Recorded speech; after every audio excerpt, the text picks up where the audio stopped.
মালদা চাঁচল থানার সামনে তুলকালাম, বিজেপি কর্মী ভার্সেস পুলিশ, ধাক্কাধাক্কি ধস্তাধস্তি। থানা চত্বরে পলিথিন টাঙিয়ে চলছিল লাগাতার আন্দোলন।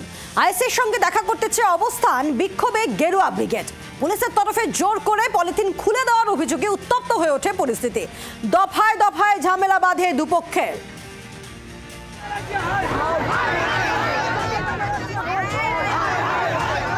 থানা চত্বরে ধস্তাধস্তি, ধাক্কাধাক্কি, হুড়োহুড়ি।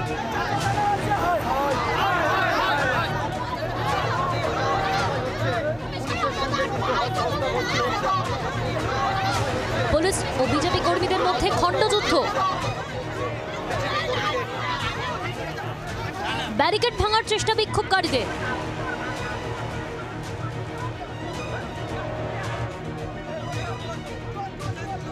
চ্যাংদোলা করে আন্দোলনকারীদের সরালো পুলিশ। শনিবারের বারবেলায় থানার সামনে ধুন্ধুমার পরিস্থিতি।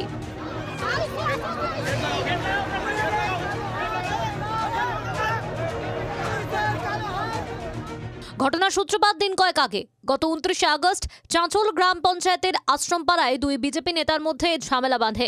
বিধানসভার টিকিট কে পাবে এই নিয়ে সংঘর্ষে জড়ান বিজেপি নেতা প্রসেনজিৎ শর্মা ও সুমিত সরকার। মারপিটের ঘটনায় প্রসেনজিৎ শর্মা সহ 7 জনকে গ্রেফতার করা হলেও এখনো অধরা অপর বিজেপি নেতা। সুমিত সরকারকে কেন গ্রেফতার করা হলো না এই প্রশ্ন নিয়ে থানায় যান মালদা উত্তরের বিজেপি সাংসদ খগেন মুর্মু। কিন্তু আইসির সঙ্গে দেখা না হওয়ায় শুক্রবার দুপুর 2টো নাগাদ থানা চত্বরে শুরু হয় আন্দোলন। শনিবার পুলিশ আন্দোলন তুলতে গেলে উত্তপ্ত হয়ে ওঠে পরিস্থিতি। আপনারা কি আহত হয়েছেন? আহত হয়েছি, দেখুন কত জোরে লেগেছে, দেখেন পুরো লাল লাল। কে মারলো? কারা মারলো?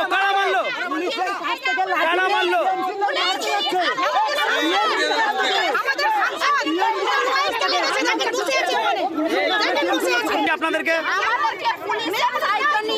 তৃণমূলের দালালরা, এই রহিম বক্সির লোকরা ভেতরে ঢুকে আছেন। আপনারা যদি চেক করতে পারেন ভেতরে গেলে আপনি পাবেন। তৃণমূল শাসিত রাজ্যে এটাই সারা রাজ্যের চিত্র। এটা চাঁচলের শুধু চিত্র না, চাঁচলের যে চিত্র দেখছেন যদিও বিজেপির ক্ষোভ বিক্ষোভকে খুব একটা পাত্তা দিচ্ছে না মালদা তৃণমূল। সস্তার রাজনীতি করার জন্য নিজেদের মধ্যে গ্রুপ আছে, অমলান বাদের গ্রুপ, খগেন মুর্মু গ্রুপ। এই সস্তার রাজনীতি করে রাজ্য সরকারকে বদনাম করার জন্য খগেন মুর্মু বাবু গতকাল থেকে সেখানে গিয়ে বসে গেছেন। আরেকদিন অমলান বাদের বিজেপিকে গ্রেপ্তার করতে হবে।